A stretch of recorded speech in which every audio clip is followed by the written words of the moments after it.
सब गड़बड़ हो जाएगा, सब चौपट हो जाएगा। संसार में तो नहीं रह सकते, जीवन धारण करके नहीं रह सकते हैं, तो फिर क्या साधना करेंगे?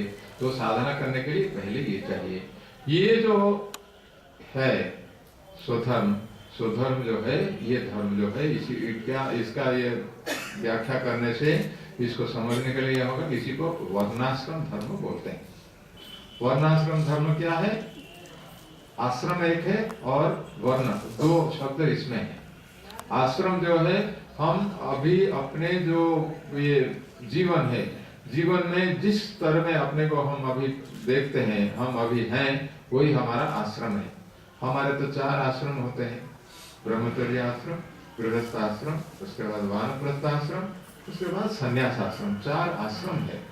हम में से सब अलग अलग अपने को है। जो अभी शादी वगैरह कुछ नहीं किए बच्चे हैं, वो अभी सभी ब्रह्मचर्य आश्रम में है, और जिन्होंने शादी वगैरह करके गृहस्थ गृह भी बना लिया है, गृह में रहते हैं, वो है गृहस्थ धर्म, ये गृहस्थ आश्रम है। उसके बाद जिसका सब काम उनका हो गया है, बच्चे अपने योग्य हो गए हैं, वक्त अभी उनका सब काम हो गया है, मुझे और करने की कोई जरूरत नहीं, तब वो सब वानप्रस्थ में होते हैं। वानप्रस्थ में पति पत्नी वानप्रस्थ आश्रम में जाते हैं। उसके बाद वानप्रस्थ जब होकर पूरा जब वैराग्य आ जाएगा, पूरा त्याग भाव जब आएगा, उस समय वो तो सब छोड़ के संन्यास होते हैं। ये 4 जो आश्रम है, हम अभी जिस परिस्थिति में हैं, जिस आश्रम में है, वो आश्रम के लिए जो जो धर्म है हमारे शास्त्रों में सब बताया गया है। हम बुद्धि से जो हम सोचते हैं कि यही मेरा कर्तव्य है, इस कर्तव्य को करना, ये होता है आश्रम धर्म। और वर्ण धर्म क्या है? वर्ण धर्म ऐसा है कि हम जो संसार में रहने के लिए कोई वृत्ति हमको करना पड़ता है। कोई भी मान लीजिए प्रोफेशन इसको जो बोलेंगे, तो अपने अपने रोजगार अर्थोपार्जन करने के लिए कुछ कर्म करना है। तो जैसे ये हमारा जो पहले जो था कि ब्राह्मण, क्षत्रिय, वैश्य और शूद्र, ये 4 विभाग भगवान ने इसे बनाया है। तो यही है 4 वर्ण। आजकल वैसे वर्ण का तो विभाग आजकल नहीं है, सब ये होगा। फिर भी इसको ये समझना चाहिए कि संसार में रहने के लिए, परिवार को चलाने के लिए हमको जितना आवश्यक है, जो कर्म हम करेंगे वो हमारा होगा वर्ण धर्म आज के जमाने में। तो इसी को ऐसे करके अपना वर्षन, कोई जो भी कुछ आप कोई वृत्ति करते हैं, कोई भी कर्म करते हैं, जिससे हमें परिवार चलाने के लिए जो काम हो जाएगा, पैसा कुछ उपार्जन करने के लिए, ये होता है वर्ण धर्म।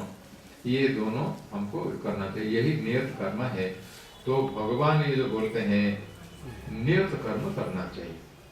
नियत कर्म के ऐसे भगवान बोल के हम सब लोगों को बचा दिया, भाई तुम कोई चिंता नहीं करना चाहिए, तुम जो भी कर्म करते हो वही कर्म करो, यही कर्म है तुम्हें, तो वही तुम्हारा कोई हानि इसमें नहीं होगी। तो यही तुम्हें भगवान के पास जाने के लिए तुम्हें सुविधा हो। क्यों वो बोलते हैं कि जो तुम्हारा जो स्व कर्म होता है, उसी कर्म को अगर तुम करोगे, उसी से ही तुम परम पद को प्राप्त कर सकते हो। ऐसे बोल के भगवान बोलते हैं, देखिए हमारा जो साधारण कर्म होता है, इसका महत्व भी कितना है। भगवान ये बोलते हैं कि यतः प्रवृत्तिर्भूतानि येन सर्वमिदं ततं स्वकर्मणा तम अभ्यर्च्य सिद्धिं विन्दति मानव। स्वकर्मणा, अपने अपने जो अभी कर्म हम करते हैं, हम सब अपने अपने हिसाब से जो कर्म हम करते हैं, क्यों भगवान इसका व्याख्या करके बोलते हैं, क्यों ऐसा होगा, इसी से ही कैसे हमको भगवान को प्राप्त करेंगे।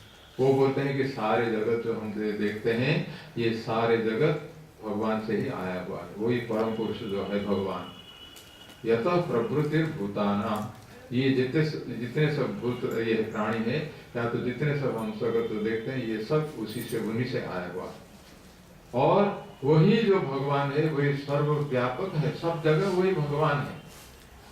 ये न सर्वमिदं ततं, ये सारा जगत भगवान से पूरा हुआ, पूरे भर के है, भगवान ही परिव्याप्त रूप में सब में है।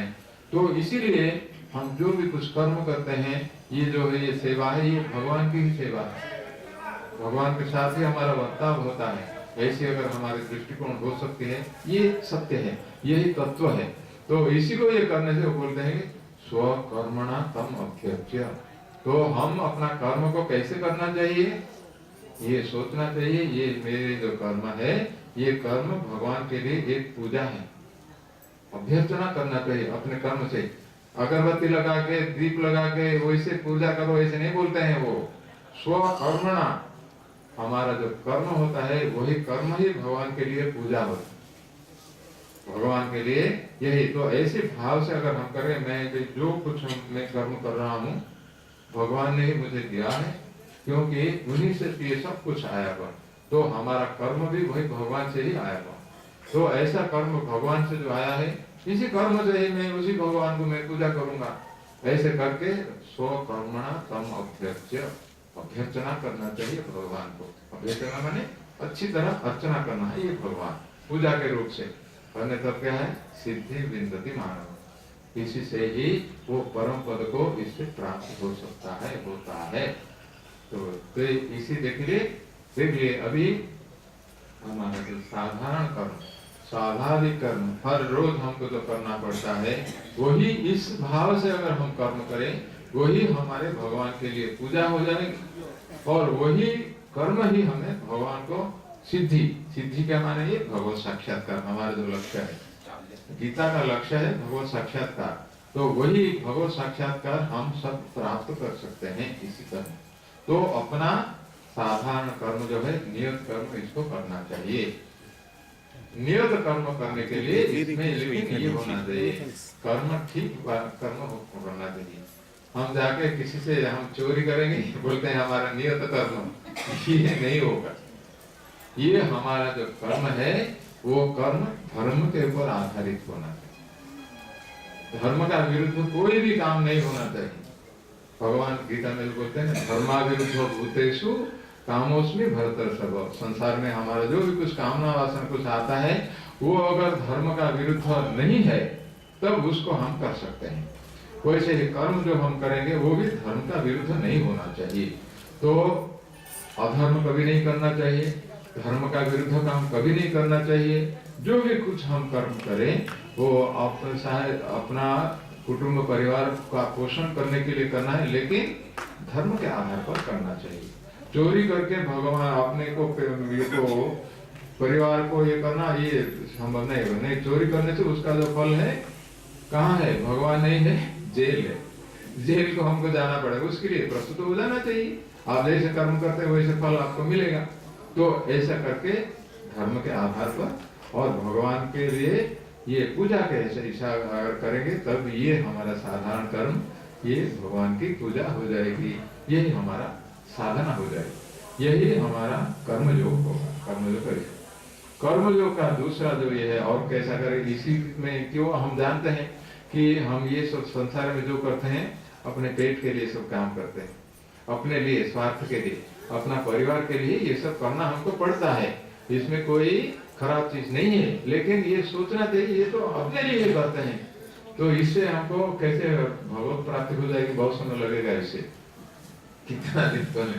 तो इसी को साथ साथ और जल्दी कैसे हम भगवत प्राप्ति करेंगे, उसके लिए भगवान फिर क्या बोलते हैं, क्या करना चाहिए। इसी को जो गुरुदेव स्वामी शिवानंद ने बताया निष्काम कर्म करना, परोपकार इससे करना चाहिए। हम साधारण जो परिवार के लिए करते हैं वो ठीक है, वो भी करना चाहिए, और उसके साथ साथ परोपकार, दूसरों का उपकार करना है।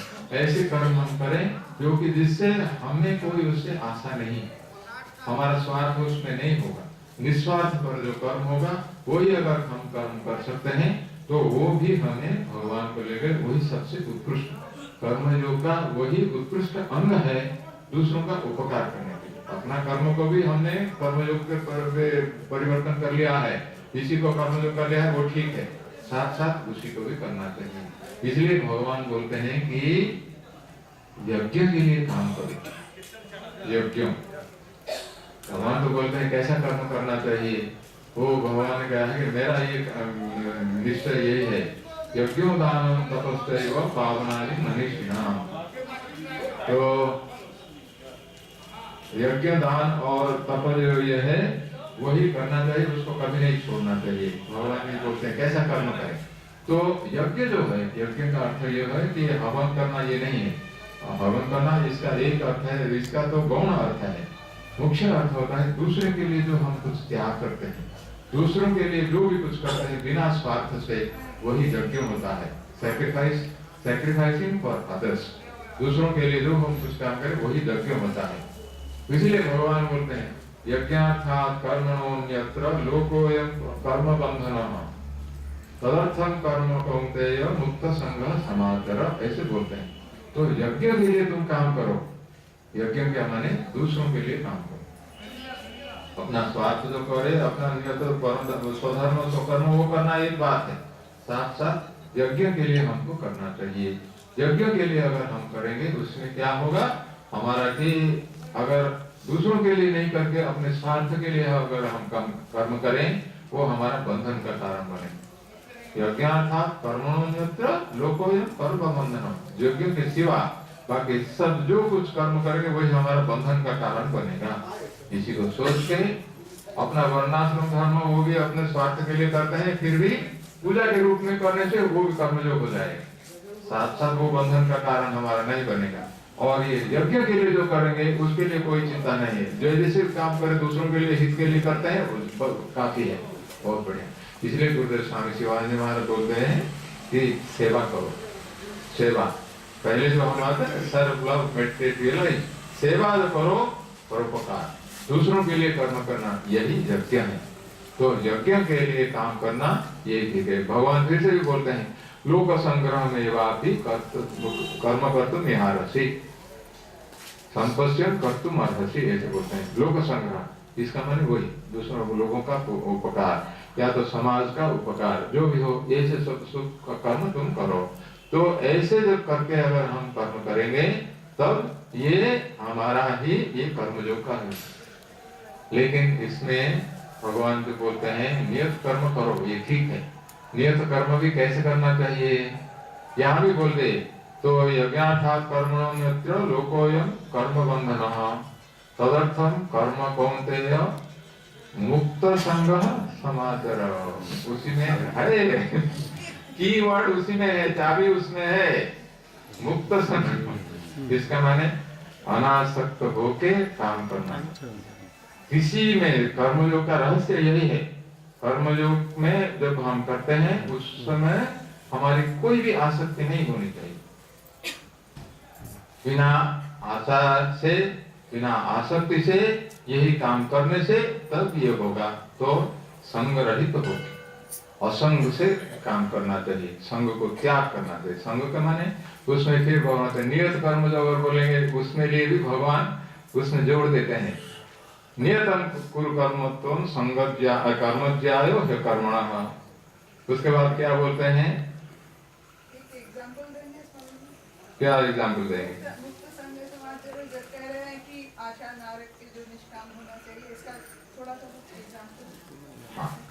ये मुक्त संग समाचार, ये मुक्त संग जो होता है कि एक तो ये कर्म के लिए अगर यज्ञ के बारे में हम अगर सोचेंगे परोपकार करेंगे तो नियत कर्म, नियतम कुरु कर्मत्वम कर्मज्ञायो ह्य कर्मणः। उसके बाद क्या है, शरीर जात्रा पिछते न प्रसिद्धि कर्मणः, ये होता है। तो दूसरा जो है ये कर्म फल और कर्म ये दोनों को इसको त्याग करके हमको कार्यम कर्म समाचार, ये जो होता है कि ये नियत कर्म जो हम साधारण कर्म जो हम करेंगे उसमें कर्म करने क्या है, इसी का उसमें संग नहीं रखना चाहिए, कर्म फल की आशा भी नहीं रखनी चाहिए। ये दोनों भगवान बोलते हैं। मान लीजिए हर जगह वही एक तो फल का त्याग करना है, कर्म फल का त्याग, दूसरा जो है आसक्ति इसको त्याग करो, ये दोनों नहीं करना है। इसका अगर नियत कर्म हम कैसे करेंगे, नियत कर्म है ऐसा कर देखिए, मान लीजिए आपका घर में परिवार लोगों को आपको ये उनका देखभाल करना है, परिवार का पोषण करने के लिए, परिवार का पोषण करने के लिए हमने देखा इसी को हम धर्म के आधार पर हमको करना पड़ता है। मान लीजिए परिवार में हमारे सब जो है आपके, मान लीजिए बच्चे हैं, बच्चों के लिए कुछ काम आपको जरूरत है, ये कुछ काम करना चाहिए, ये काम भी हम धर्म के आधार पर हमको करना चाहिए। लेकिन हमारा बच्चा है, उसके लिए कुछ भी हम कर सकते हैं। तो बच्चों का अगर इच्छा कुछ है करने के लिए, वो इच्छा को हम पूर्ण करने के लिए हम कुछ भी कर सकते हैं। उस समय हम क्या होता है कि ये ठीक है या नहीं ठीक है उसको भी हम परवाह नहीं करते हैं, तो उसी के लिए हम अधर्म भी कर सकते हैं। उसी समय हम जो नीति में क्या दिखाया गया है, नीति शास्त्र, ये उसको हम ये नहीं कर सकते हैं। तो ये है बच्चों के हमारे प्रति ये जो आसक्ति है, आसक्ति के कारण धर्म को छोड़ के हम कुछ भी कर सकते हैं। ये साधारण ये सूत्र इसका है। इसका माने अपना जो, और ये क्या है, हम जब कर्म करते हैं, मान लीजिए कोई भी घर के परिवार के लिए हम कुछ काम करेंगे, उसमें हमको शायद सफलता प्राप्त हो सकती है, सफलता नहीं प्राप्त हो सकती। कर्म जब हम करते हैं, हम ये सोचते हैं ये करने से हमको ऐसे मिलेगा, ये इसके साथ हमको करना, गुजारा हम करेंगे, तो ये फल में आसक्ति होती है। तो भगवान बोलते हैं कर्म को भी करो लेकिन फल की आशा भी त्याग करो। भगवान ने कैसे क्या है, वो बोलते हैं कर्मण्येवाधिकारस्ते मा फलेषु कदाचन माँ कर्म फल हेतुर्भुर माते संगोष्ठो कर्मणि। तो कर्म फल की आसक्ति नहीं रखना चाहिए। कर्म फल ये मैं कर्म करने से ये मुझे मिलेगा, ये नहीं मिलने से मेरा चौपट हो गया है, मेरा मन पूरा बिगड़ जाता है, विचलित नहीं हो जाता हूँ, ऐसे नहीं करना चाहिए। तो कर्म फल के प्रति आसक्ति नहीं। इसका मतलब ये नहीं कि हम जब कर्म करते हैं वो कर्म का फल हमको नहीं मिलेगा, या ये कर्म करते समय हमको पहले सोचना चाहिए ये कर्म करने से क्या होगा, तो बुद्धि लगा के हमको करना चाहिए, ये ठीक है या नहीं। गलत भाव से हम करेंगे तो कर्म का कुछ हमको नहीं मिलेगा, ये बेकार कर्म हो जाएगा, ये तो तामसिक कर्म होगा। फल को नहीं देख के अगर हम कुछ काम करें, तो ऐसा ही कि एक तो आसक्ति, इसका माने उन्हीं के जो आसक्ति होता है, परिवार का जो भी लोग किसी के प्रति जो आते हैं, अपने देह के लिए भी आसक्ति होती है, ये अपने देह के लिए हम कुछ भी कर सकते हैं। तो ये चाहे धर्म हो अधर्म हो, कुछ भी हम जो करते हैं, दूसरों की हानि हो उसके लिए भी हमको परवाह नहीं होता है, ये स्वार्थपरता उसमें आता है, वही संग के कारण होता है, वही आसक्ति के कारण ही होता है। तो इसीलिए आसक्ति नहीं हो, तो कर्म करने के लिए आसक्ति के कारण हम नहीं करना चाहिए, और कैसा हम कर्म करेंगे वो भी आसक्ति द्वारा ही परिचालित नहीं होना चाहिए। उससे अलग रह के ये करना मेरा कर्तव्य है, ये आवश्यक है, उसी को करने के लिए धर्म के आधार पर जो भी उचित है उसी को करना चाहिए। और साथ साथ हमें शायद इसमें सफलता मिले या नहीं मिले उसको भी छोड़ना चाहिए, तो मन की क्षमता उसमें रखना चाहिए। भगवान जो बोलते हैं कि ये कार्य भया भये, उसके वो बोलते हैं कि सिद्ध्य सिद्ध्यो समो भूत्वा समत्वम योग उच्यते। वो जो बोलते हैं कि ये योग कर्म सुकौशल जो बोलते हैं, उसके बाद वो बोलते हैं सिद्धि असिद्ध जो में सक्सेस और फेलियर, ये दोनों हो या नहीं हो उसमें विचलित नहीं होना चाहिए। लेकिन बुद्धि लगा के जो करने से गलत अगर करेगा, वो जो फेल होगा उसको हम क्यों करेंगे। अगर पहले से हमको पता चल गया ये काम नहीं होने वाला है, हमको क्यों करना है, लेकिन हम जानते हैं कि ऐसे हम करने से कर्म होगा, तो उसके अच्छी तरह विचार करके कर्म करना चाहिए। लेकिन किसी कारणवश अगर नहीं हुआ तो कोई बात नहीं। इसीलिए इसका माने जो फल होता है उसके द्वारा हम विचलित नहीं होना चाहिए, हम चिंतित नहीं होना चाहिए, व्यस्त नहीं होना चाहिए, मन को स्थिर रख के तो आसक्ति जो है संग को त्याग करना है, और फल की आसक्ति को भी हमको त्याग करना चाहिए। ये दोनों करके अगर हम करें तभी हमारा ये कर्मयोग होगा। तो ऐसी ढंग से अगर हम करेंगे, सारे के सारे हम जो कर्म करते हैं ये पूरा कर्म इसी में आ जाता है। हम जो संसार में रहने के लिए भी जो आवश्यक है वो भी हमारा कर्मयोग भी बन सकता है, और हम दूसरों के लिए उपकार करने से क्या होता है, गुरुदेव स्वामी जी ने हमको बताया है, उसी से क्या होगा, ये कायेन मनसा बुद्ध्या केवलैरिन्द्रियैरपि योगिनः कर्म कुर्वन्ति संगम त्यक्त्वा आत्मसंयमः। तो